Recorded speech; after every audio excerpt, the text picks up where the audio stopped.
Olá, meus amigos. Eu sou o dirigente espiritual Paulo Augusto, da Comunidade Espírita de Umbanda Caboclo Birajara. E nós estamos hoje aqui com um convidado muito especial, é o Pai Ogã Cláudio. Nosso convidado de hoje, vamos bater um papo. Cláudio é do Candomblé, formado no Candomblé, é um pai, e nós estamos muito honrados em recebê-lo. E vamos bater um papo aqui bem simplificado do nosso caminho, da religião, da união das religiões do mundo. E o Pai Ogã também vai falar um pouquinho da grandeza do que é um atabaque dentro de um terreiro espírita e a importância e o respeito e tantas coisas boas que ao longo do tempo foram se perdendo no nosso caminho religioso. Não só na Umbanda, como no Candomblé, mas estamos hoje aqui para trazer um pouquinho mais de informação, de união, de paz entre as religiões do mundo, principalmente Umbanda e Candomblé, que é o nosso direcionamento. Estamos também alertando a todos a revista Umbla, que vem falando, a revista Umbla, que vem falando da Umbanda brasileira, trazendo muitas coisas boas, muitas informações para vocês, muitos segredos, e também da primeira Bíblia Espírita do mundo, que é a Bíblia Real Espírita. Depois de 111 anos de religião, de caminho, né? Lógico que o Espiritismo é milenar, mas de formação de Umbanda, 111 anos, chega a primeira Bíblia escrita falando tudo sobre a história divina na visão do mundo espiritual, na visão dos espíritos, como eles compreendem, como eles relatam a história divina para nós, que é muito importante, né? Quando agradecemos a um santo pelo que ele faz, ele logo diz: agradeça a Deus, ao Criador, à força superior. Então nós temos que entender que, além do santo, existe Deus, e é este que ordena, este que direciona o caminho de todos os orixás entre nós. Então, meu amigo Cláudio está aqui com a gente. Pai Cláudio, seja bem-vindo. Obrigado. Que Deus abençoe a tua vinda, este momento de união, viu, Cláudio? Cláudio, quanto tempo você está na ativa aí, auxiliando, ajudando as casas sagradas? Já há 25 anos, né, que eu tô auxiliando, tocando, cantando e trazendo aquilo que eu creio de mais profundo sobre os atabaques, né? Eu acho que antes de qualquer coisa, como o senhor falou, prazer a todos, né? Ogã Cláudio, da Casa de Aquecer Deusanda, paisante, lá da região de Parelheiros, aqui no extremo sul de São Paulo. Mas eu comecei dentro da Umbanda, né? Comecei dentro da Umbanda, já tem uns 13 anos de idade, começando na Umbanda, no primeiro trabalho de Preto Velho que eu fui, pra falar a verdade, e ali eu me apaixonei pela Umbanda, me apaixonei pelo que era o orixá, pelo que eram as entidades ali naquele momento, que até então não entendia o que era, né? E dali pra frente comecei a ter essa curiosidade, né? E anos depois acabei entrando, como todo Ogã, né? Você começa a ter curiosidades e querer entender como funciona cada coisa, e aí eu quis entender como que era o Candomblé. E nisso o meu pai de santo jogou para mim, aí aquela coisa, resumindo, anos depois eu fui levado literalmente pelo orixá, meu pai Ogum,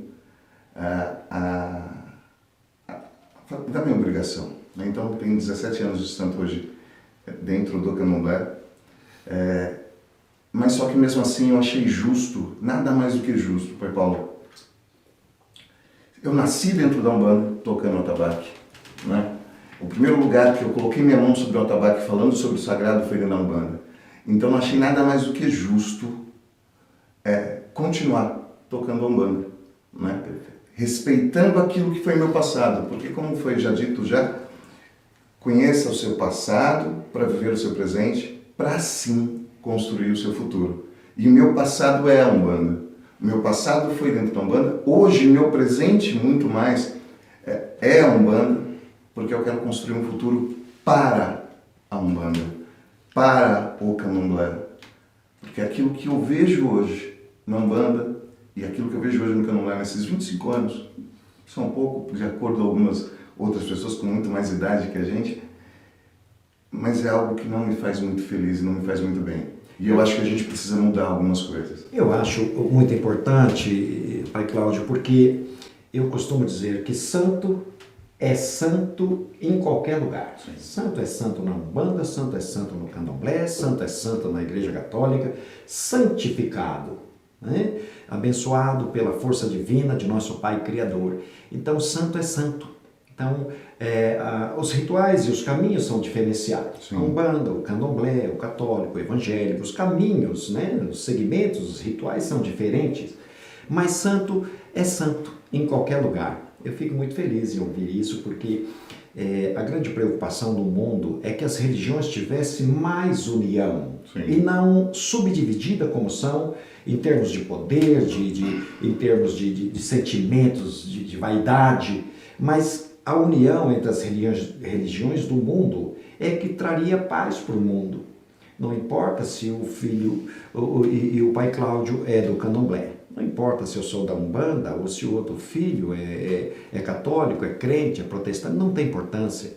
Acho que o mais valioso seríamos nós ter consciência plena de quem servimos, e servimos a um Deus único. Então somos irmãos. Sim. E esse respeito era preciso ser alcançado novamente, reconhecido e respeitado entre as religiões do mundo. Talvez o mundo tivesse mais paz. Eu creio que não talvez. Nessa hora eu tomo até a liberdade de falar, com certeza teria mais paz. O mais legal, Pai Paulo, de conversas que eu tenho nos últimos anos, né, palestras e daí por diante, coisa que nós falamos a separação religiosa, ela é do homem. Porque Deus, ele é uno, ele é único. Quem diz que brincadeiras à parte, a Umbanda fala o quê?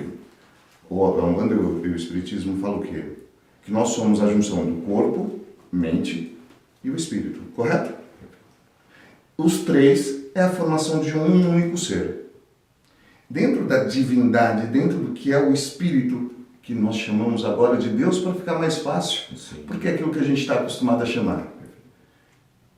Nós somos uma parte da própria divindade em terra. Eu não sou separado de você. Nós somos realmente, literalmente, irmãos. E a partir do momento que eu paro a guerra do choque de tipo, não, você é isso, você é aquilo, isso me traz exatamente a união. Me traz exatamente aquilo que é o propósito dentro da Umbanda e de outras religiões. O que a gente busca dentro da religião hoje? Quando uma pessoa vai dentro da religião, ela busca Deus. Nós que somos umbandistas, que acreditamos nessa ideia da Umbanda, nós buscamos a evolução. O primeiro passo da evolução é o religar. É o se religar a Deus. Para se religar a Deus, eu preciso de uma única coisa no início. Parar de lutar contra o meu próprio irmão. Então, se você é umbandista, candomblessista, católico, à toa, tanto faz. Se você não tem esse atrito, você já tem um mínimo, você já não tem a separação.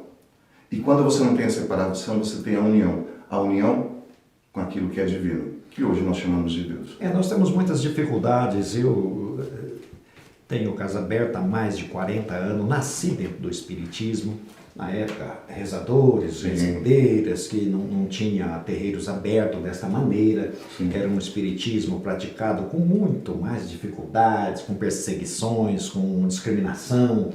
E eu vejo ao longo desses anos a grande abertura do espiritismo. Os terreiros podem atuar com naturalidade, mas eu vejo uma dificuldade muito grande com essa abertura, vamos chamar, essa democracia veio trazendo alguns desequilíbrios para as religiões. Sim. Do mundo. Não é só a Umbanda, não o Candomblé, veio trazendo desequilíbrios, como se hoje a grande maioria quisesse ditar a Deus e dizer ao santo o que ele tem que fazer, e não o santo dizendo a nós qual é o nosso caminho, qual é a nossa disciplina, a nossa obediência.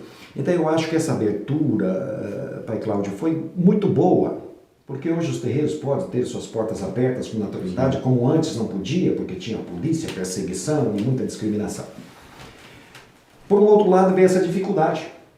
É como se a religião fosse se perdendo e os pais de santos, ou os dirigentes, eu costumo dizer que pai de santo é Deus, nós somos só os servidores, dirigentes, Sim. não é?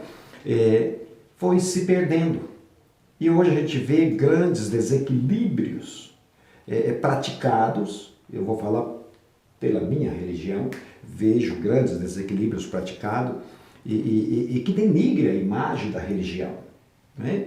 Então, essa dificuldade, eu não sei se é uma má formação de dirigentes, não sei se é a interpretação com relação ao espiritismo, que cada um tem a sua e pratica a sua. Então vejo que essa abertura foi maravilhosa, mas por outro lado extremamente perigosa, porque foi se tomando rumos distorcidos da verdade de um santo na Terra, da verdade de um orixá na Terra. O que o pai acha? Eu posso dizer para o senhor assim, eu acho que, usando até como exemplo a Bíblia Real, da nossa amiga Cláudia, né? Cristo, quando ele entra no templo, que vê tudo, comércio, vê aquela coisa toda, né? É um primeiro momento que você vê Cristo se revoltar na Bíblia, né? Você vê Cristo se revoltando naquele momento, né? Que ele olha assim, não, e começa a quebrar tudo. Porque ali ele encontra, Pai Paulo, a ausência de Deus. Ele encontra o comércio. Ele encontra as pessoas tentando mostrar em si o teu próprio ego e vender o teu, e esquecendo exatamente a presença do divino. Então, quando o senhor me fala isso, eu vejo a mesma coisa. Então, hoje, dentro das nossas religiões, não importa qual agora, não estou falando de Umbanda e de Candomblé, estou falando geral. Salva-se uma ou outra que ainda tenta cumprir o seu papel. Manter a tradição, exatamente, cumprir o seu papel. Mas o que você vê hoje dentro das religiões é o homem vendendo a religião e esquecendo de oferecer a Deus. Então, quando você encontra hoje dentro dessas religiões essa venda, a palavra correta que eu gosto de usar é essa prostituição.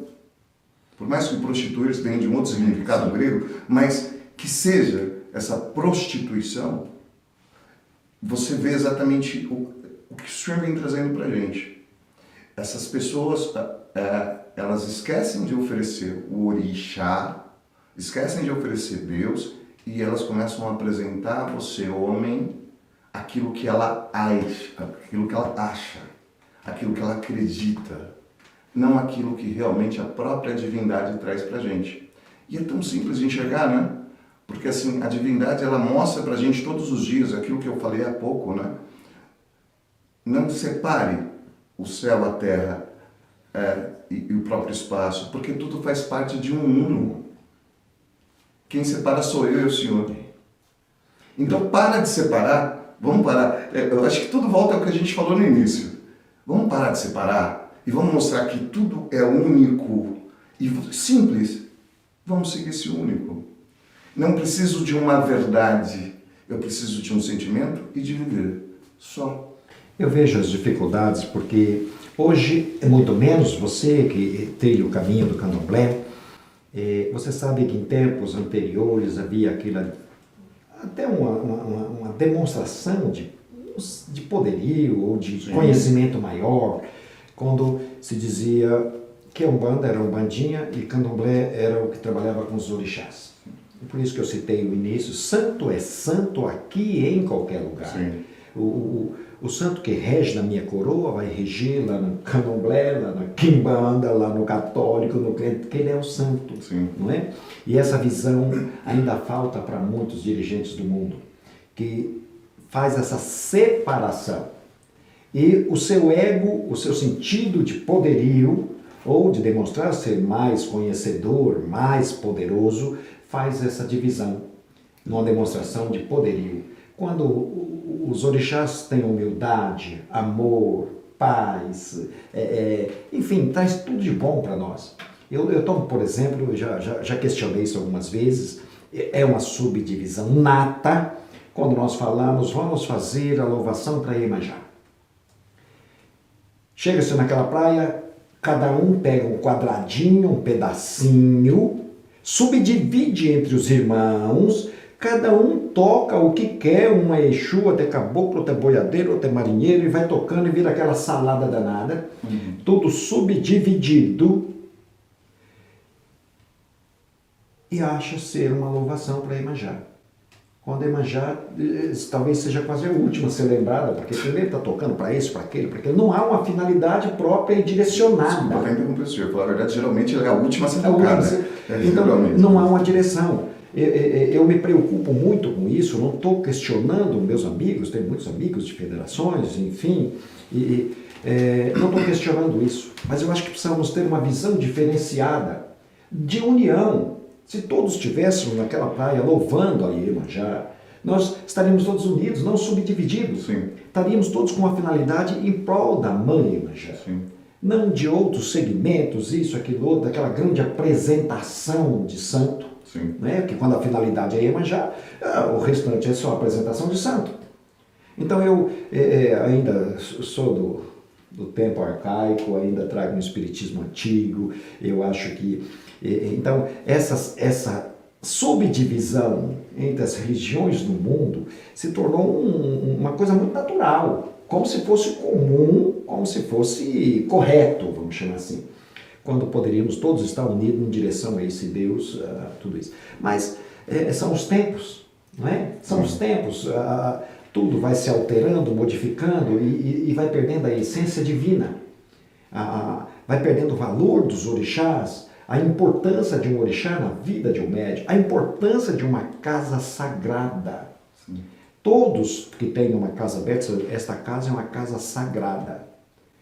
Mas esse sagrado fica de lado porque o homem impõe e pratica aquilo que ele quer, e eu concordo com você. Não, mas então as coisas vão se perdendo. Né? O mais legal, acho que é assim, quando a gente para analisar de uma forma bem fria, antes de qualquer coisa, o senhor fala do candomblé. Hoje eu falo, com todo respeito ao meu pai e à minha mãe que me fez dentro do orixá, que me iniciaram dentro do orixá, eu não sou candomblecista, não sou um bandista, eu sou Cláudio.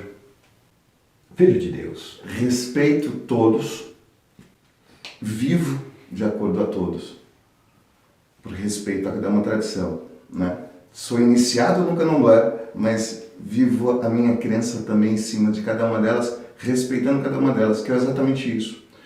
Tudo teve o seu tempo, tudo tem sua cultura. Até para chegar nesse ponto que o senhor tinha comentado há pouco, eu até faço a seguinte questão.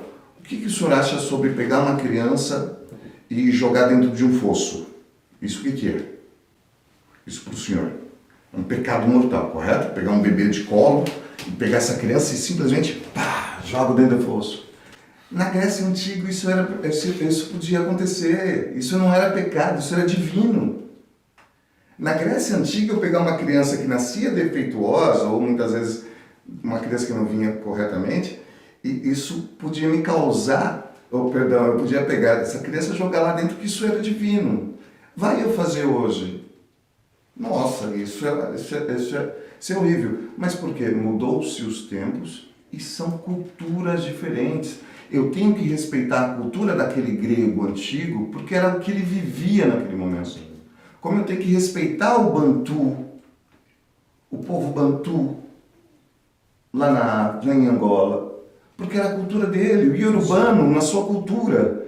A Umbanda que nasce aqui no Brasil, ou que se ressurge, depende da filosofia, não vou nem entrar nesse assunto, porque é para um outro momento, mas que ressurge ou nasce no Brasil, ela nasce com a sua cultura. O mais importante aí, eu vejo disso, é o respeito a cada cultura. Eu vivo a minha e respeito a tua, e entendo ela. Ela tem... A partir do momento que você respeite a cultura, eu vou jogar uma criança no fosso? Nunca. Vou respeitar a tua cultura? Vou me aproximar dela? Não, porque não me faz bem. Eu não quero ver você jogando uma criança no fosso, que aquilo para mim vai ser pesado. Né? Então, eu acho que a partir do momento que a gente respeita as culturas, entende que cada uma teve sua época, né? A mesma coisa lá dos maias, quando começa a cortar lá as pessoas, É cultura, é tempo de cada um, cada povo, cada momento. Graças a Deus nós estamos num momento onde o planeta ele está num momento de transição, onde o ser humano, onde a criança de 2 anos de idade, hoje ela já vem com um negócio, com um chip de 10, 25 terabytes na cabeça lá, quando o moleque já nasce lá, já sabendo tudo.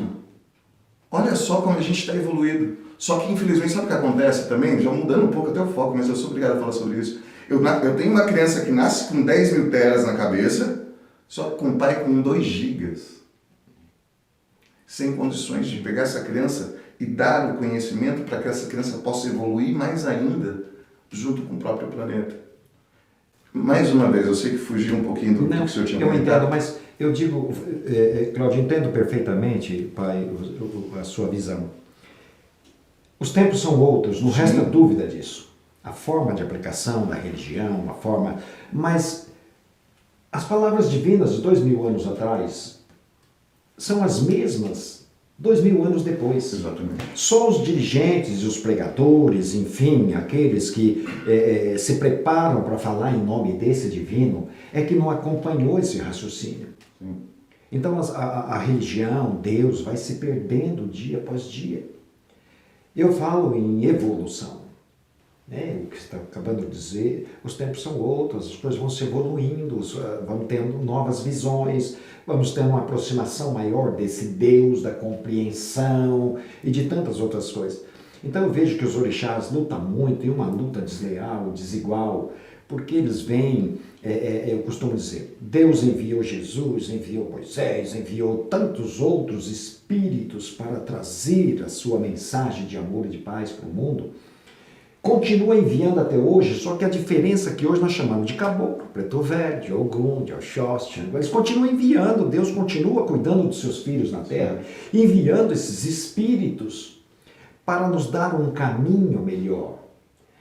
A dificuldade é que nós estamos, há 2000 anos atrás, quando aquele jovenzinho de 33 anos chamado Jesus queria mostrar aos caifás, aos rabinos das grandes mesquitas, que a lei estava correta, porém a interpretação é que estava errada. 2000 anos se passou, as leis dos espíritos são as mesmas. Um preto velho que vinha há 50 anos atrás com a sua bengalinha falando 50 anos depois é o mesmo preto velho na prática daquilo em que ele foi ordenado para fazer. Só os médios já não são mais. Sim. Então, eu não estou criticando aqui os dirigentes, mas eu acho que nós precisamos buscar mais esse Deus para compreender quem são esses orixás, quais as suas finalidades, para que tivéssemos, como dirigente, dar um ensinamento justo e correto aos filhos, para que os filhos também possam se preparar e preparar os seus filhos para uma lei divina. Mas ela foi se perdendo. Hoje, infelizmente, o grande pai, vou falar da minha religião, não tem mais um Deus que devesse a ele uma obediência e um aprendizado. Sim. O santo, os pais de santo vai até o santo, mas esquece de perguntar para o santo a quem ele serve. Então ele saberia que a história divina, como conta a Bíblia real, a primeira Bíblia espírita, saberia que a história divina faz parte de todos nós, de todos os caminhos religiosos do mundo, não importa qual é, mas isso foi se perdendo. Então você vê barbaridades acontecendo em nome de Deus, em nome do orixá, em nome do sagrado, e que está deixando de ser. Sempre será, mas na visão do homem é como aquele jovenzinho de 33 anos falando que ninguém podia compreender. Hoje nós estamos, os tempos passaram, e a gente vê a religião, vou falar da Umbanda, você vê a religião da Umbanda descoordenada. Todos fazem o que quer, do jeito que quer, como se fosse Deus, como se fosse o próprio orixá.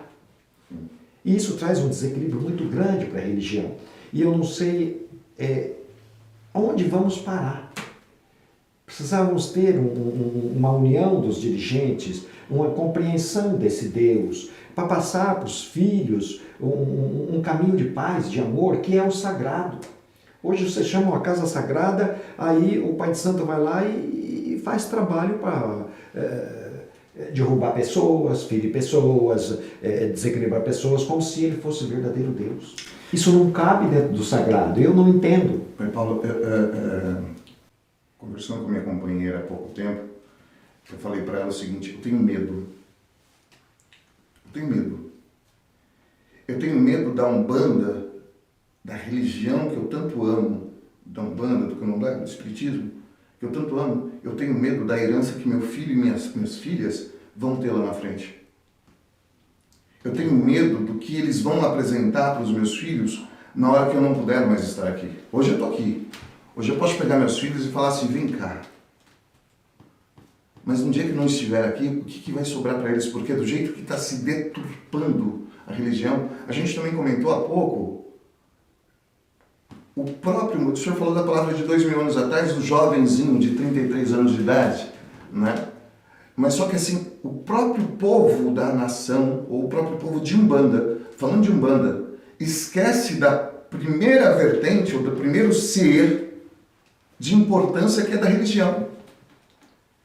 A gente já comentou isso em off antes, mas eu vou falar de novo. Esse ser Jesus, né? Exatamente, a gente já comentou em off antes, porque assim, lá atrás, quando o Zélio e o Fernandino, junto com a Caboclo Cruz Grada, fala pra gente, ele fala da presença de Cristo como sendo nosso primeiro. Eu hoje valorizo primeiro o meu orixá, o Ogum, não, primeiro é o Ogum, que o Ogum é o pá! Desculpa, irmão. É Umbanda. Umbanda, a primeira persona, o primeiro grande ser é Jesus Cristo. Antes de louvar qualquer um, antes de falar de qualquer um, eu preciso falar de Cristo. Não sou eu que estou falando, quem sou eu? Porra, pelo amor de Deus. É o próprio fundador da religião. É aquele que trouxe pra gente, aquele que renovou pra gente a religião, ele fala isso pra gente. Quando o Caboclo das Sete Encruzilhadas está sentado lá na mesa, lá, é o que ele traz pra gente. E um monte dos pais de santo, tanto faz agora, não estão nem aí. E aí a gente fala, não, vamos falar de orixá. Aí eu volto mais uma vez, como é que você quer falar de orixá se você não fala de Cristo? Se orixá entra para a Umbanda 30 anos depois. Eu costumo dizer... Tem alguma coisa errada? Eu costumo dizer, pai, eu sou um cristão umbandista. E você é um cristão umbanglesista. O católico é um cristão católico, mas somos cristãos. Seguimos as leis de Cristo, mas eu fui até indagado e não muito compreendido quando disse, eu sou um cristão. Não, mas cristão é católico. Se não, ele segue as leis de Cristo, eu também sou cristão.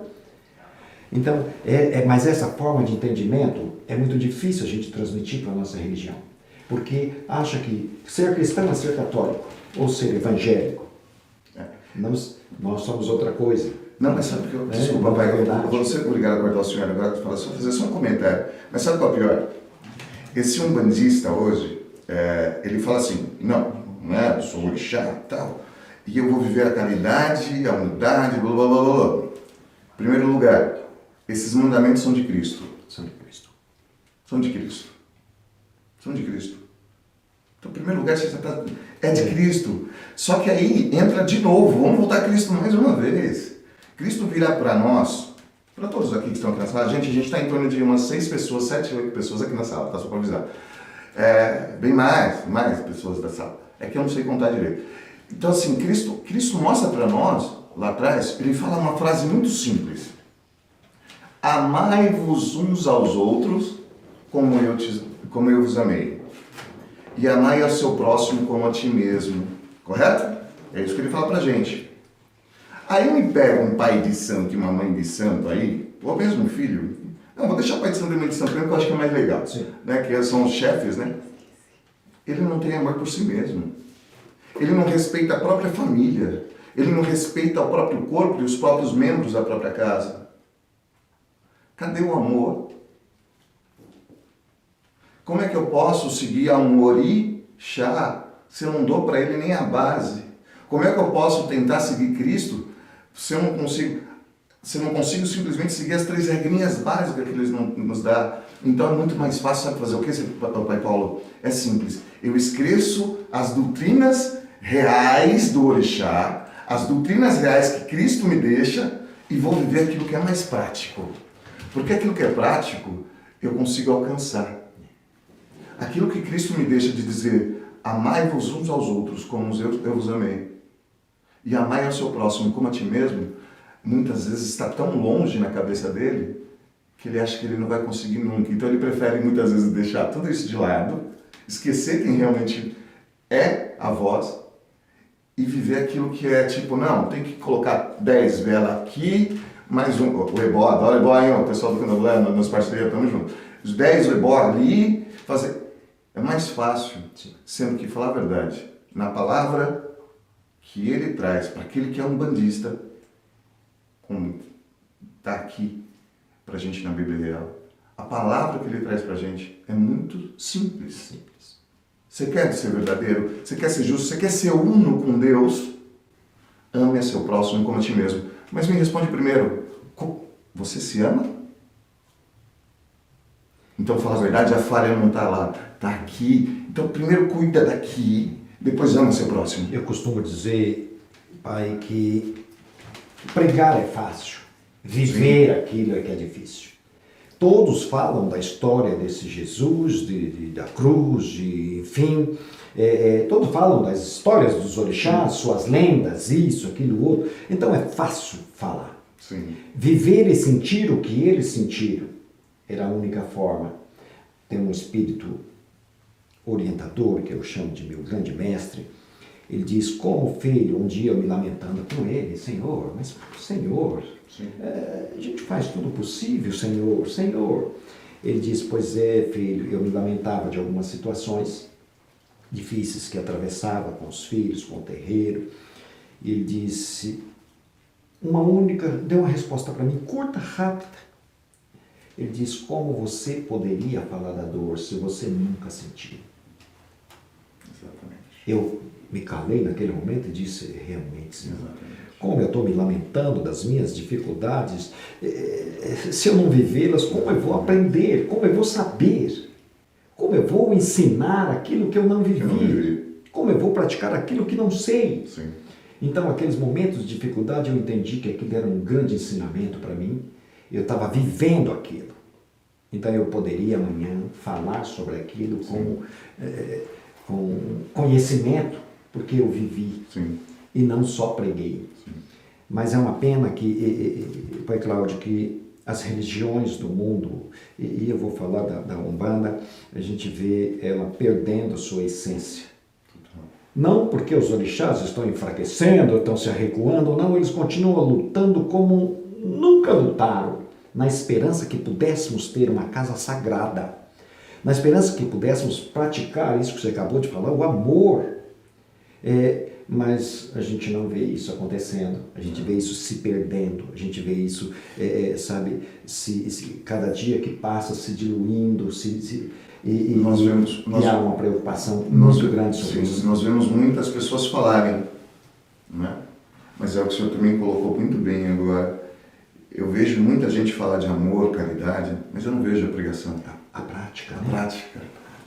Uma vez eu fui fazer um evento numa igreja evangélica, sai da nossa terra, até não importa de onde, para evitar problema. Fui fazer um evento numa igreja evangélica, sai da nossa terra. Eu olhei para a galera assim, e eu estava com jovens de um trabalho que eu tinha com batucada, com percussão, e aí depois veio o questionamento, mas que lindo trabalho, como é que eu faço para ajudar? E aí a pastora falando, né, como a gente faz para ajudar? Eu olhei para a pastora e peguei lá do lado do púlpito, né? Peguei o microfone e falei assim, é simples, gente. Sabe como você faz para ajudar? Levanta o bumbum daí.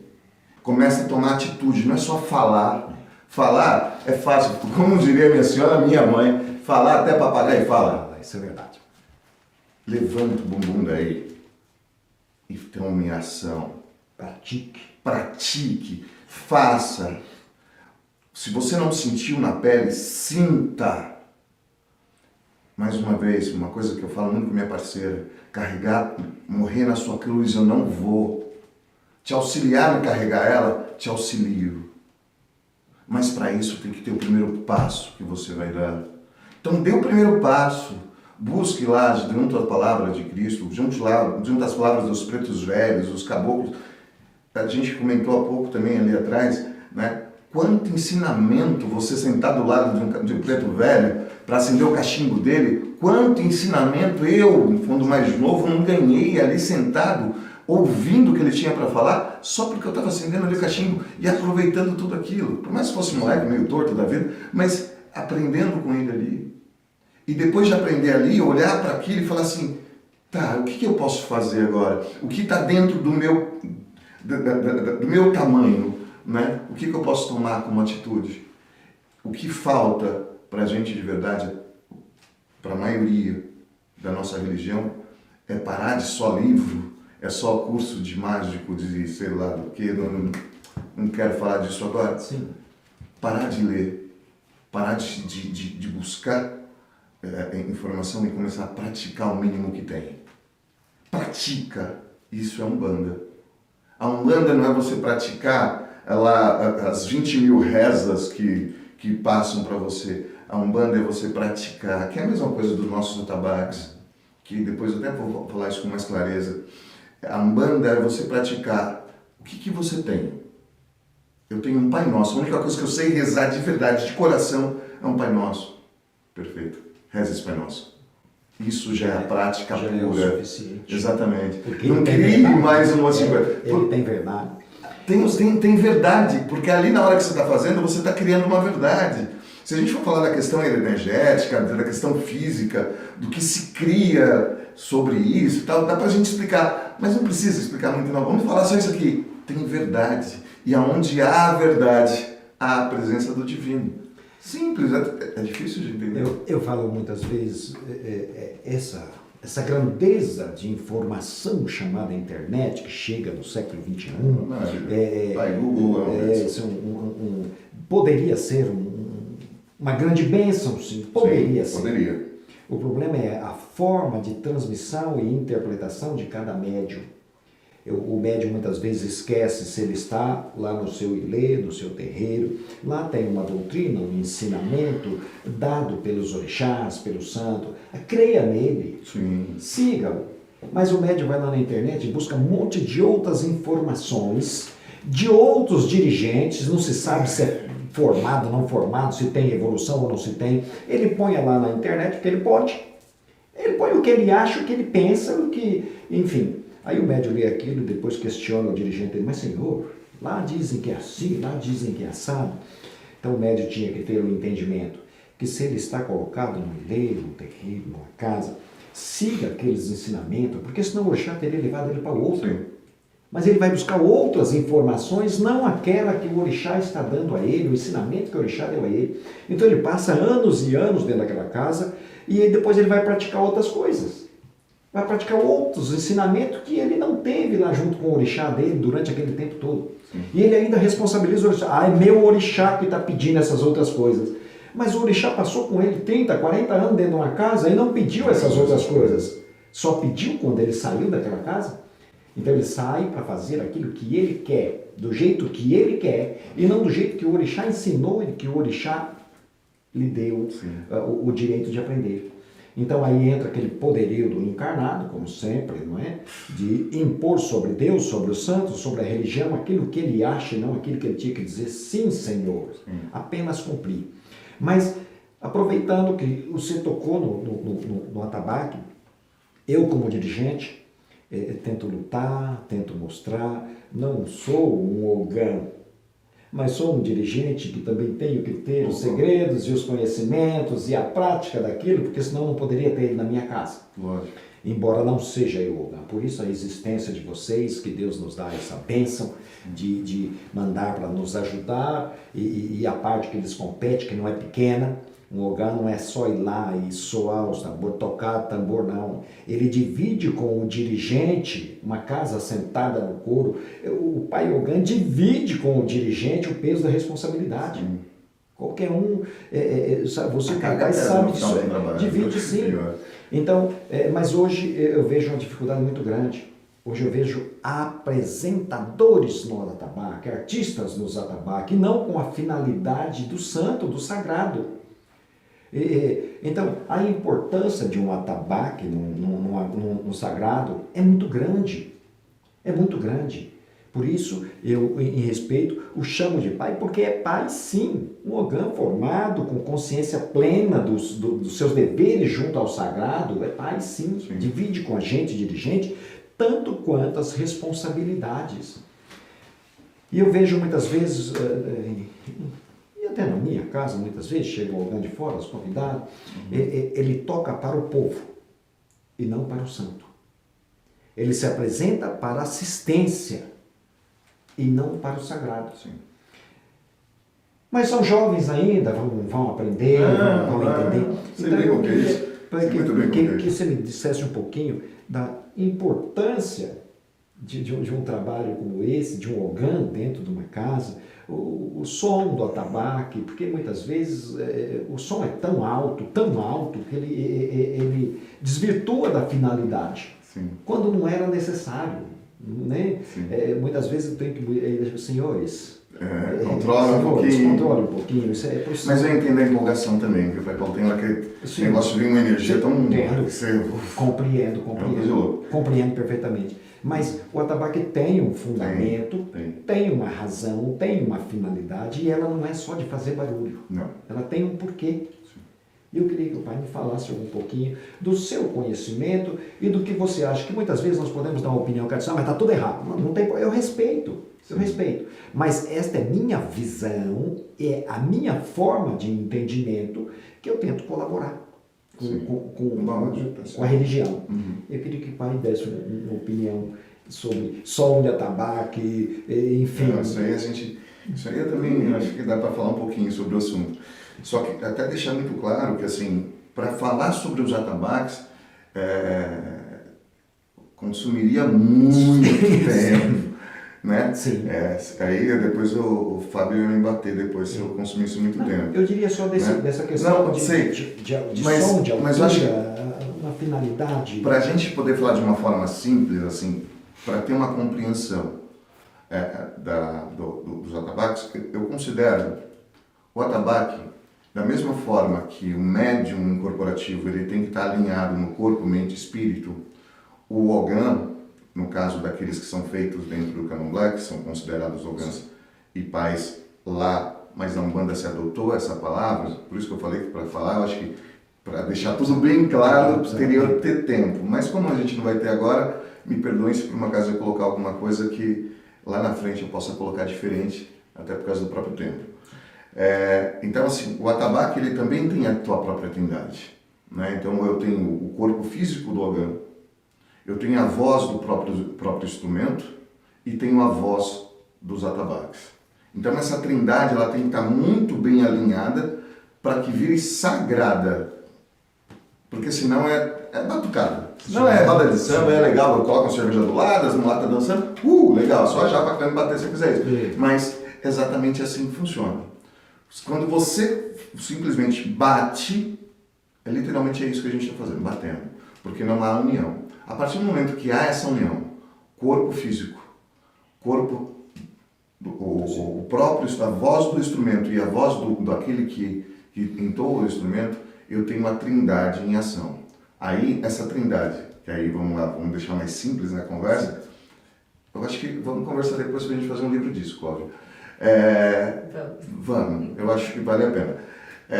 Quando você tem essa trindade em função de uma forma mais direta, o atabaque ele funciona exatamente como uma pedrinha que você joga no rio. Sabe? Quando você joga uma pedrinha no rio, ela faz ondulação, né? Sim. Aí ela bate lá num tronco de madeira lá do outro lado e ele ressoa de volta. É a mesma coisa. O nível que você coloca de intensidade do som no atabaque, ele é uma ondulação. O nível que você coloca, a entidade, o sentimento empregado, essa é uma outra ação que também gera uma energia de volta. Se eu começo a bater o atabaque, e o vux, eu estou causando no médium que está ali, em primeiro lugar, estou fazendo ele aumentar o ritmo cardíaco dele, vamos lembrar que eu estou falando de uma trindade, então é corpo físico, espiritual e o do atabaque, tudo bem? Então assim, eu vou fazer ele acelerar o corpo cardíaco dele, nisso ele vai começar a respirar mais rápido, a mente vai começar a ter aquele daqui a pouco eu estou fazendo o cara ter um animismo, não uma incorporação verdadeira. Então, o controle também do som que você joga... Então, faz de conta. Eu estou aqui com uma pessoa, um médium da casa, com a maioria dos médiums da casa, com a cabeça voada, pensando na novela das 9 que não está passando direito. Tudo bem? Eu preciso trazer esses médiums de volta para o trabalho, porque eles estão tudo cabeça voada. Eu preciso de um toque um pouquinho mais pegadinho para trazer ele aqui. Só que não, né? Exato, é buscá-lo. Só que aí, ao mesmo tempo, eu estou lá com um monte de médium meio dormindo, assim, os caras tudo caído, né? Eu também preciso, perdão, médium caído não, médium muito acelerado. Eu preciso controlar aquela velocidade do próprio ritmo para que o cardíaco dele controle e assim também automaticamente a respiração, que assim automaticamente a vibração dele também entra em sintonia e eu consigo trazer ele de volta para um trabalho espiritual. Mais uma vez, isso eu estou falando de uma forma bem rápida e tentando ser simples. Entendi. Então, para a gente poder entender aqui mais ou menos, pai... Você tem um equilíbrio, né? Exatamente. É você movimentar o som. Você, o meu amigo atabaqueiro, o meu amigo Ogan, atabaque não é samba de roda, atabaque não é roda de samba, e muito menos para você tomar cerveja. Atabaque ele é um instrumento religioso, onde ele ajuda e auxilia a ligação espiritual daqueles que têm mediunidade incorporativa. E mesmo a sua também. Se você reparar, você, aí meu amigo Ogan, o meu amigo atabaqueiro, o meu amigo curimbeiro, tanto faz, você também arrepia, você também emana energia. Então respeite a você mesmo na hora que você estiver tocando. Entenda que na hora que você está tocando ali, você está emanando uma energia que ela vai voltar para você também. É um momento sagrado. É um momento sagrado. Então na hora que você estiver lá, esquece o que está aí na sua volta e lembra que você está numa religião e se religue àquilo que te traz. Religue-se às entidades que você está clamando. Essa é a nossa função. E agora eu vou falar com propriedade agora, porque eu vivi sempre assim? Não. Como eu falei para o pai mais cedo, eu já fui jovem, ia para os toques, falar as macumbas agora, tá? Vou falar até assim. Para catar mulher, para beber cerveja e para ficar farreando. Fazia mesmo. Mas graças a Deus chegou o meu momento de evolução, onde eu compreendi como funcionava. E hoje eu falo para você, irmão, irmã que toca também, lembre que a nossa função é com o orixá, não com o vivente que está ali em torno da gente. Lembra que a nossa função são com as entidades espirituais. Quando eu abro minha voz, é uma emanação de energia que o espiritual, junto com o meu atabaque, lógico, as duas juntas, ele vai estar recebendo e vai estar trazendo de volta, para que esse médium, ele possa ali entrar em controle emocional, corpo, mente e espírito, para que ele possa receber a melhor energia possível do seu espiritual e ajudar e auxiliar aqueles que vêm buscar da melhor forma possível. Entende que você é um grande responsável por tudo aquilo que acontece dentro do trabalho. Fica a nossa dica. Infelizmente, como eu disse, pai, para falar de verdade, a gente precisaria de tempo até para... O espiritismo, de modo geral, precisaria muito tempo para falar coisas milenares, né? E o tempo... Mas é algo que é legal, acho que das pessoas começarem a compreender. O atabaque é aquilo que o senhor falou. Dentro do candomblé, eu sou pai, Megilê. Na minha casa, eu sou pai, Megilê. Dentro da Umbanda não se tem muito essa forma. Umbanda, uma casa ou outra que tem essa coisa do Ogan ser pai, né? O atabaqueiro ou o curimbeiro e tal. Então, dentro do candomblé você tem essa hierarquia. Mas eu vou voltar naquele sentido, pai. Santo é santo em qualquer lugar e sagrado é sagrado. Por exemplo, se um coro soar dentro de uma casa sagrada, ela tem que ter seu respeito, sua disciplina e sua finalidade. Não vai, eu vejo, não importaria se seria banda ou candomblé, mas tem um coro assentado. Ele merece ter o seu respeito e ter aquele que o conduz, ter consciência da importância e da responsabilidade dentro de um sagrado. Sim. Eu fico feliz pela tua orientação, embora o tempo é curto, mas dá para entender, partindo do princípio sempre, respeito e a finalidade do que está sendo feito. Exatamente. Compreendo também, como dirigente já de tempos antigos, compreendo a atitude dos jovens. Você ainda é jovem, mas no seu início de carreira, jovem, buscando, cheio de ilusões, aquelas coisas todas que o mundo ainda fascinava. Hoje também, os jovens de hoje têm esse mesmo sentido. Ele chega como se ele fosse o verdadeiro Deus, né? Todos são deuses. Longe do sagrado, porém com a sua finalidade própria, se apresentar, chamar a atenção das meninas, isso, aquilo, outro. Isso hoje ainda permanece assim, mas conforme falamos, tudo tem o seu tempo. E nós vamos subindo os degraus e aprendendo, alcançando a evolução e compreendendo melhor esse sagrado, a finalidade desse Deus, dos orixás na nossa vida, de uma casa sagrada. Então eu fico muito feliz pela tua orientação, para essa juventude, para esses meninos que vêm aí caminhando, buscando, mesmo que seja pela aquela importância dele estar tocando um atabaque. Uma hora ele vai entender que aquilo é muito sagrado, muito importante e só beneficia uma casa sagrada. Por isso eu lhe agradeço por essa explanação, por essas suas palavras, para que essa juventude possa... Vamos continuar sendo jovens, não resta dúvida disso, mas eles têm a oportunidade de aprender. Sim. Como você teve, como eu e tantos outros, a oportunidade de aprender. Por isso eu fico muito feliz por essa orientação sua, por esse esclarecimento da importância de um atabaque, a importância de um pai Ogã, a importância de um Ogã dentro de uma casa sagrada, que vai fortalecer, beneficiar e dividir as responsabilidades para que tenhamos uma força suprema, maior, na condução uma presença mais verdadeira.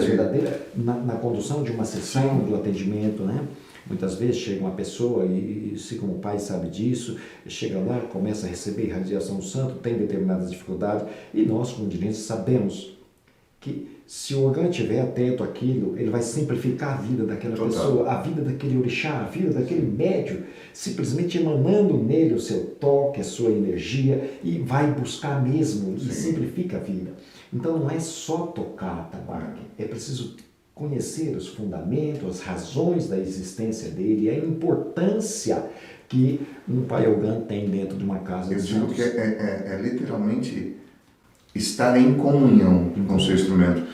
O meu instrumento está aqui atrás, tanto quando eu vim para cá hoje, o Fábio até falou para mim, não, aqui tem um atabaque. Eu falei, tá bom, mas eu falei, porque querendo ou não, eu tenho comunhão, é uma comunhão. Eu sou a voz e ele é o corpo. Está corretíssimo. Né? Então cada um, ele vai soltar, quando ele libera a voz dele, é em comunhão com a minha que a gente irradia e traz aquilo que a gente precisa para aquele meio ou para aquelas pessoas, né? Então, esse novo, esse menino, essa menina que vem agora, é compreender exatamente isso. O atabaque, mais uma vez, é uma comunhão. Da mesma forma que um médium incorporativo, ele entra em 50% espiritual e 50% ele, né? Que é uma comunhão dos dois, para a gente também. Né? A gente também, atrás do atabaque, existe uma comunhão entre mim, o meu atabaque, e sabe qual é o mais legal? Com o espiritual também. Então ali é uns 50% que a gente tira 150%. Acho que por isso que eu ganho todo meio folgado, né? Eles ficam 150%. Isso é o raça que é folgado. Não sei por que isso. Falou que o Ogã é complicado, é complicado. Na verdade, quando essa consciência plena da importância dele no sagrado, da importância dele para um orixá, da importância dele para os médiuns de modo geral, quando essa consciência chegar nele, ele saberá da grande responsabilidade que ele tem nas mãos. Né? Pai, eu sou grato, de verdade, eu falo isso para minha companheira, eu sou grato porque eu estou fazer 39 anos agora de vida, fazer 40 anos de vida, eu já trocando a minha idade. E eu sou grato por ter aprendido ainda cedo. Louvado, filho, louvado. Porque assim, eu tenho a possibilidade hoje de corrigir aquelas falhas que eu tive no passado e ao mesmo tempo tentar colaborar para com que aqueles mais jovens do que eu hoje dentro da religião, mesmo os meus alunos nas minhas aulas e outras pessoas que me procuram, que nos procuram, a entender exatamente isso daí. Né? Eu perdi muito tempo lá atrás fazendo errado, muitas vezes não foi bom. Porque para eu saber que existe, eu preciso conhecer. Então eu conheço o lado ruim, né? Então hoje eu já conhecendo lá do rim, já sei que ele não deve ser feito. Eu diria que os médios têm, na sua palavra, na sua experiência, na sua vivência, eles têm a oportunidade de aprender mais rápido. Mais rápido. E corrigir os seus erros para que não possa perder o tempo dele, Exatamente. né? Por isso é muito importante Sim. essas passagens. Eu digo que no mundo não tem absolutamente tudo está perfeito. Sim. Cada um de nós temos nossa parcela, nossa missão para cumprir, nossa passagem, seja chamado de acerto ou de erros, Sim. mas tudo isso é em prol do nosso crescimento. Sim. Eu só tenho a agradecer, Pai Cláudio, por esse momento, e agradecer a Deus, aos orixás, por ter nos colocado no mesmo caminho, porque nós sabemos a grande dificuldade que são as religiões do mundo. Falando pela Umbanda, eu sei da grande dificuldade da Umbanda hoje, no século XXI, 2020, as dificuldades que nós como dirigentes temos nesse caminho. E só agradecer a Deus por Ele ter enviado você, por ter nos conhecido, colocado nós no mesmo caminho, porque eu tenho certeza que tudo para Deus tem um propósito. Sim. E os orixás jamais falham para conosco. Então eu diria, se conforme a estatística existe mais de 7 bilhões de pessoas no mundo, por que será que Deus, os orixás, o sagrado, nos concedeu o direito de estarmos sentados aqui juntos? Não é acaso, não é sem querer, não é porque nós criamos tais situação, porque nós temos um Deus e com Ele tudo pode, sem Ele não vamos a lugar nenhum. Então eu só tenho a agradecer a esse Deus pela sua presença, da sua companheira, esse pessoal que está aqui, muito agradecido pela presença de vocês, porque falar de religião não é tão simples, não é tão fácil. Desde os princípios dos tempos nós estamos buscando esse caminho religioso, a verdade que tem nele, a prática nele, e nós podemos perceber o grande desequilíbrio que ainda existe na humanidade. E um dia eu escrevo muito, hoje nem tanto, porque já estou mais cansado, né? Mas um orixá me passando um relato, ele disse assim: o maior desequilíbrio entre os filhos de Deus na terra chama-se religião. Eu contestei, pai, prontamente. Eu disse: mas Senhor, eu sou um religioso. Senhor, eu procuro fazer tudo que vocês ordenam, eu procuro fazer isso, eu procuro fazer... As religiões buscam trazer esse... Pois é, falta Deus. Sim. Então, o que acontece? Não estou recriminando as religiões, não, o caminho está correto. A forma de pregação, a forma de prática que está errada.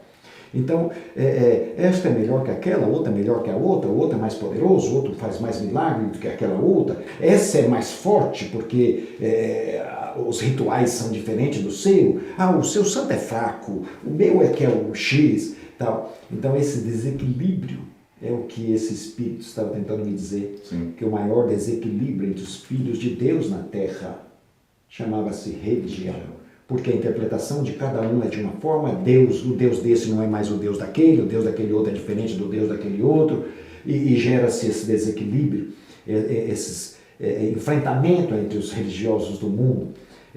Desde os princípios também, nós podemos acompanhar por muito tempo lá onde tem os rabinos, os mesquitas, de metralhadora, Allah mandou matar, brrr, em nome de Deus. Então, as coisas não mudaram muito ainda. Hoje nós fazemos essa grande metralhadora na palavra, na língua, na interpretação, e há então o ataque entre as religiões. Hoje você pode ver a intolerância religiosa, entra-se em terreiros e quebram tudo. Aí, como você disse, nós falamos no princípio, falta o respeito. Respeito à doutrina de cada um, o caminho de cada um. Então, eu acho que os dirigentes do mundo, quando eu falo dirigentes, não estou falando só do espiritismo, não. Os dirigentes são daqueles que se preparam para falar desse Deus. Tinha que falar de uma forma diferenciada. Tinha que falar do amor desse Deus verdadeiramente. Respeitar o próximo, respeitar o seu sentido, o seu caminho.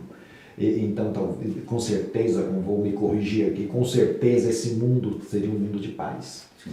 Eu tenho muita honra em receber você,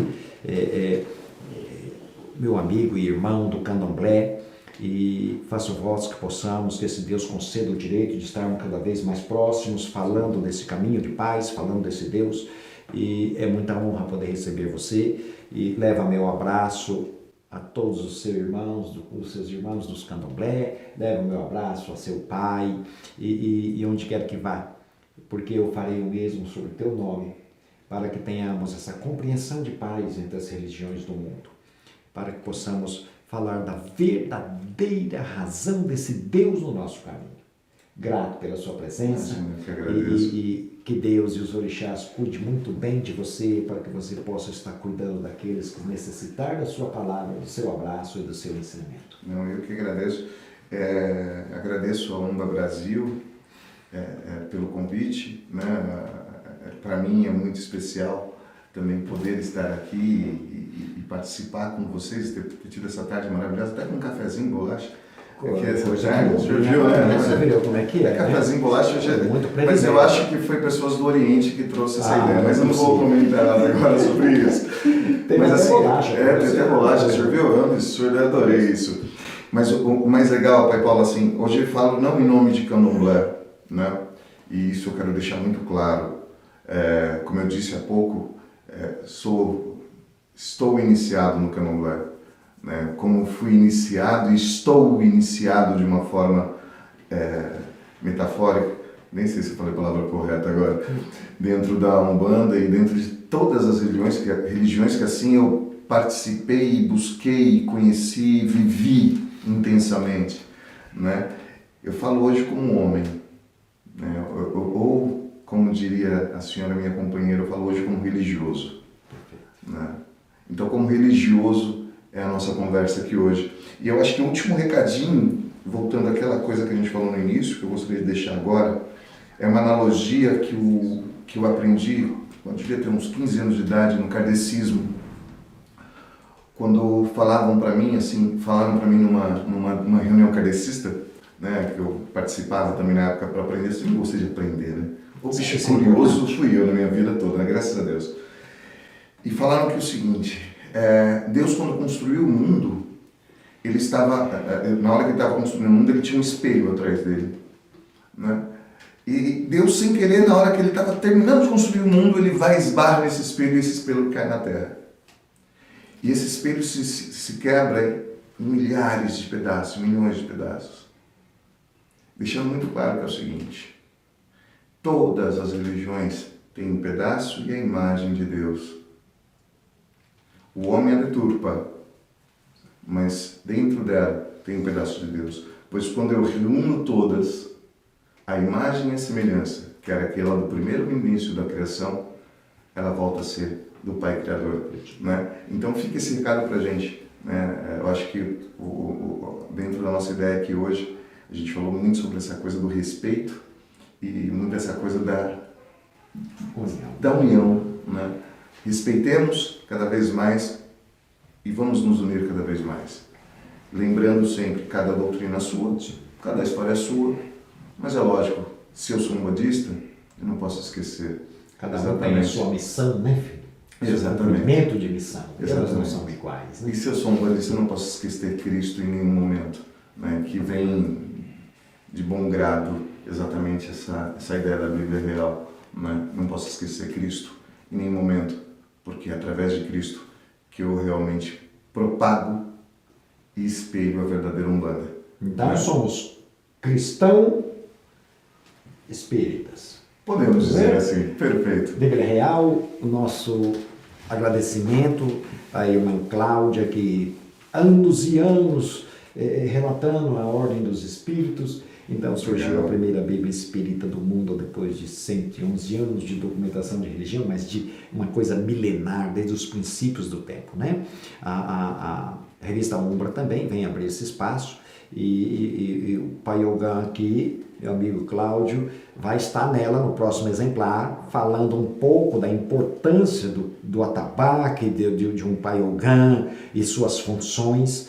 E no próximo exemplar ele vai estar conosco, espero que vocês acompanhem e verifiquem e possam aprender um pouquinho e nos ensinar também, né? Toda vez que nós passamos uma informação a alguém, aquele alguém também está nos ensinando um caminho. Quero agradecer a sua companheira que veio aqui trazer esse carinho, essa força para nós, e que Deus abençoe vocês agora e para todo sempre.